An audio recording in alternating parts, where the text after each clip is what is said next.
ማሻአላ ተባረከአላ ትላላችሁ። መታገስ ዋጋ አለው ቢበዛም ፈተና፣ መልካም እያሰቡ በጥሩ ህሊና ትላላችሁ። እንግዲህ ከችግር በኋላ ድሎት አለ።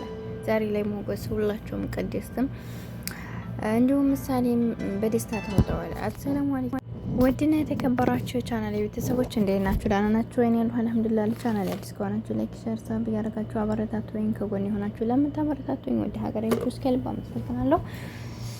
ቪዲዮ ላይክ እያደረጋችሁ አብራችሁን ቆዩ ትላላችሁ እስከ መጨረሻው ድረስ እና እንግዲህ ከዚህ ፊልም የምንረዳው ብዙ ትምህርቶች አሉ።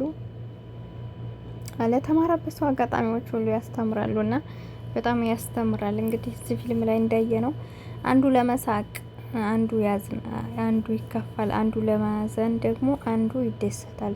በቃ ህይወት ይችናት በጠቅሉ በነገራችን ላይ በቃ ይሄ ነው።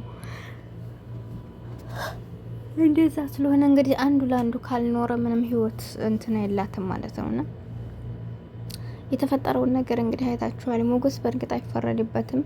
ያው ልጁን ለማሳከም ያክል ነው። ለልጁ ሲል ብዙ ነገሮችን አጥቷል፣ ብዙ ነገሮችን ሆኗል፣ ብዙ ነገር አልፎበታል። ገብቷችኋል።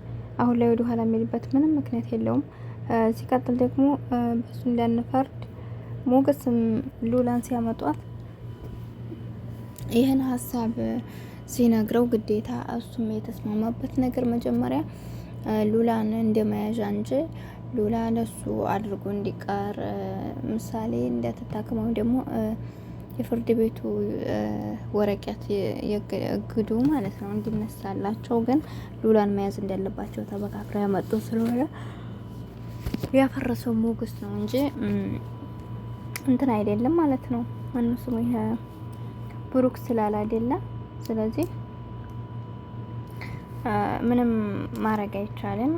በዛ ላይ ደግሞ ለልጁ ሲል ብዙ መስዋዕት ስለከፈለ ይታረቃሉ ብዬ ተስፋ አደርጋለሁ። በመሀላቸው ደግሞ ዳጣ ስላለች ሁሉም ነገር ይስተካከላል፣ ታስተካክለዋለች። አሁን ራሱ ሌላ ነገር አላለም።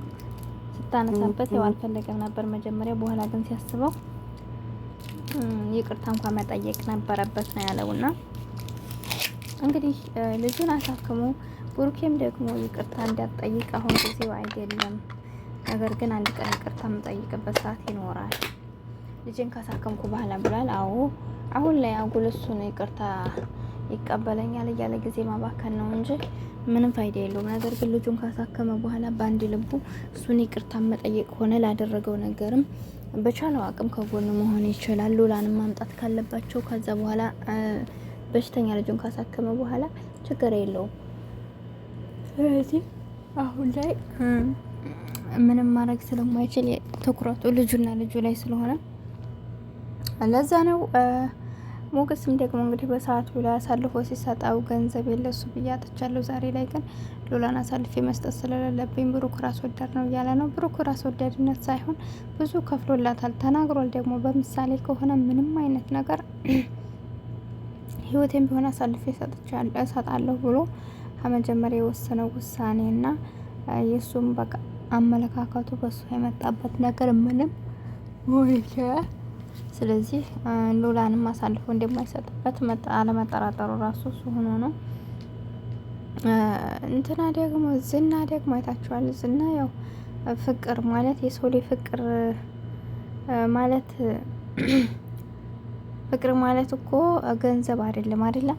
የሰው ላይ በገንዘብ ብቻ ብዙ ነገር ስለተሟላልና ልንደሰት አንችልም። ደስታ ልናገኝ የምንችለው መከባበር፣ መፈቃቀር፣ ስሜታችንን የሚጠብቅልን ሰው ሲሆን ያን ሰው ለኛ ሲያዝንልን እኛም ለሱ ስናዝን፣ ስንወደው ሲወደን መተሳሰብ ሲኖር እንጂ የሱ ቤላ ቤት እዛ ቢያስቀምጠኝ ምንም ፋይዳ የለውም በጨለማ ውስጥ ማለት ነውና እሷ ከዲሃ ቤት ንጹህ ፍቅር ነው የምፈልገው፣ እሱ ደግሞ በገንዘብ ይመስለዋል ደስታና ሻልተግባቡን። ገብቷቸዋል። የምትለውም ነገር አይገባውም፣ እሱም የሚላን ነገር አይገባትም። ለምንድን ነው የሰው ላይ አመለካከቱ አንድ ካልሆነ ልትደሰቱም ልትግባቡም አትችሉም። እና እሱ እንግዲህ ምን አጉድዬብሽ፣ በዛ ላይ ወንደ ወንድ ነኝ እያለ ነው። ወንደ ወንድ ቢሆን ምን ያደርጋል? ጨካኝ ነው።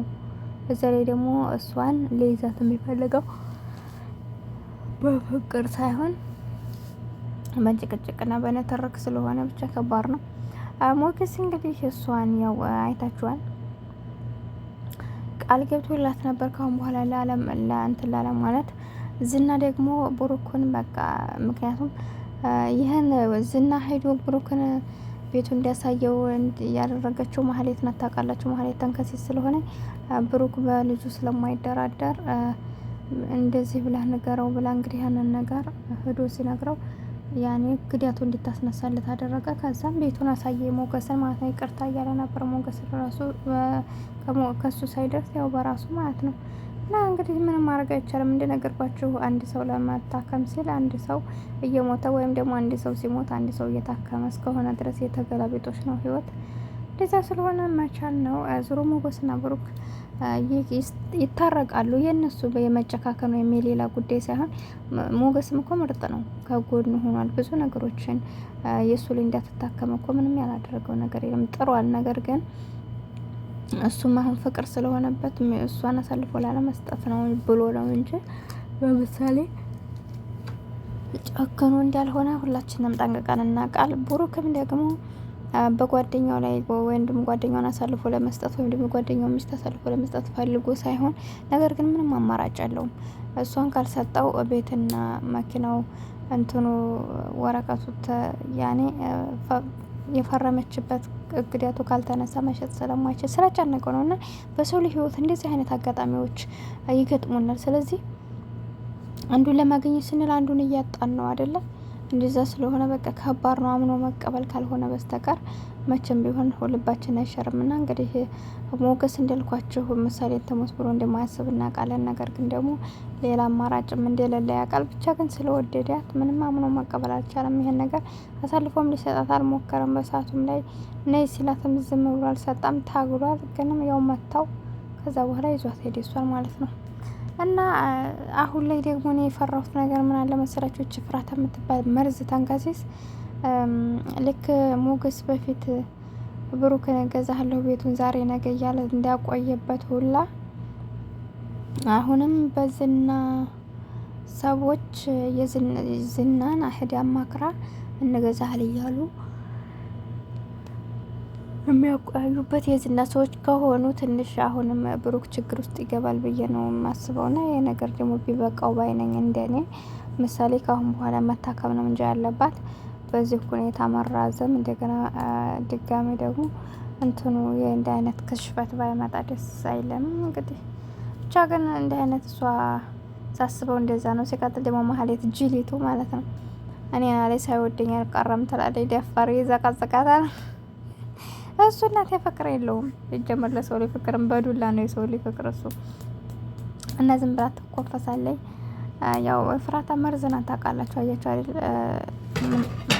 አላሁ አክበር ምንም ቦታ እንደሌለው ለሷና እንደውም ደግሞ የራሱ መንገድ እንደሚያካሂድ እየነገረቻት ነበር። አትሾጂ እያለቻት ነው እንግዲህ። እሱ ብቻ ከባድ ነውና በብዙ ህይወት እንደዚህ ናት። ማንኛቸውም ነገር በሚገጥሙን ነገሮች መታገስ ወይ ደግሞ እውነቱን መቀበል ካልቻልን ህይወት ስለኛ ፈተና ነች ማለት ነው። እና እንግዲህ ሞገስ እውነቱን ተቀብሎ በሂደት ይታረቃሉ ብዬ ተስፋ አደርጋለሁ። ቻናሌ ላይክ ሰብ አድርጉ። ሰላም